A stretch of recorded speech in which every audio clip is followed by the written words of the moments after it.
but it's happening nonetheless. The conflict between Israel and Iran now well and truly into cyberspace. Pro-Israeli hackers are taking credit and money, actually, after $90 million was stolen from Iran's largest crypto exchange. On Tuesday, Iranian media reported a cyber attack disrupted the state-owned bank Sepah, which is used at gas stations across Iran. Iran's also home to some of the best hackers in the world. Cybersecurity organizations are telling US businesses to stay on high alert for cyber attacks. Bezalel Eithan Raviv is the chief executive of the Israeli cybersecurity firm Lionsgate Network. Joins me tonight from Paris. Right, so the scene is set. Who has the better hackers? Who can do the most damage? And who can take down the most systems? On a one-for-one basis, who's the stronger, do you think? Well, touche for the pro-Israeli. All right, but so they Right managed now. to, Yeah. So they managed to get the crypto from the exchange, or at least we believe they did. How did they do it? Well, basically, they convinced the exchange, which is the official of the Iranian regime, that the exchange is to send the funds without any kind of pain from any system. No code was hacked. No malicious platform was broken. Basically, the exchange believed that the request to send the funds out of 81, give or take, million US dollars was with full consent of any regs and associate keys within the platform. So essentially, that was a very brilliant maneuver. And therefore, the funds were sent without any kind of pain from the exchange part. And what about the reverse?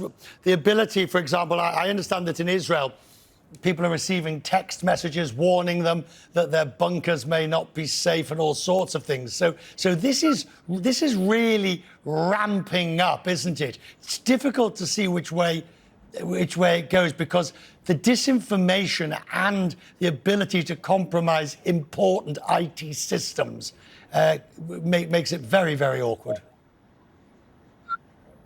True, and we want to consider all from the very genesis how we store assets, right?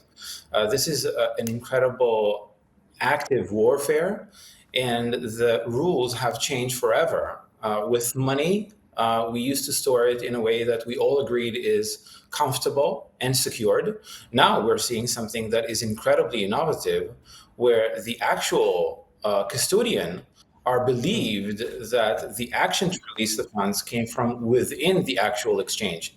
In fact, the associate, I would say, Sparrow organization burned all the funds. Basically, they've sent the funds to black hole crypto wallets, and the funds were actually burned. The code was burned, and there's no way to recover these funds.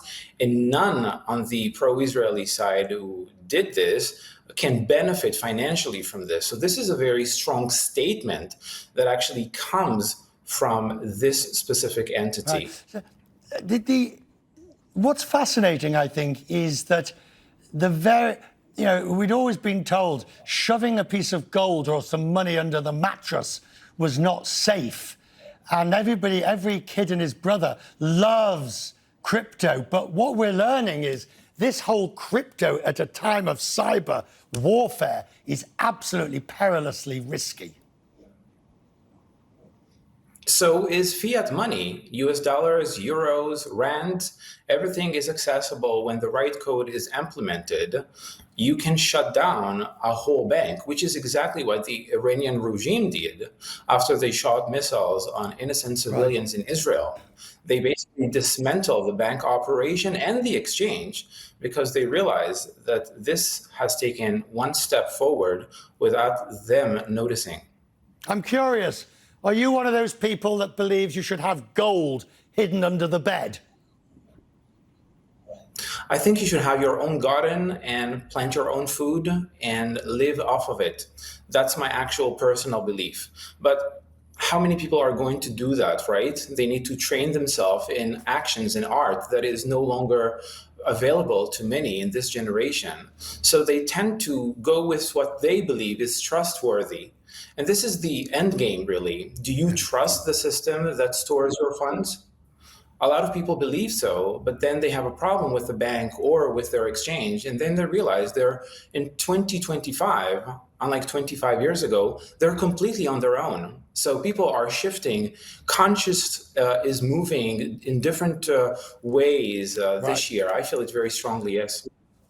I'm grateful to you, sir. Thank you. A fascinating discussion and point of view. I'm grateful. Thank you. As we continue to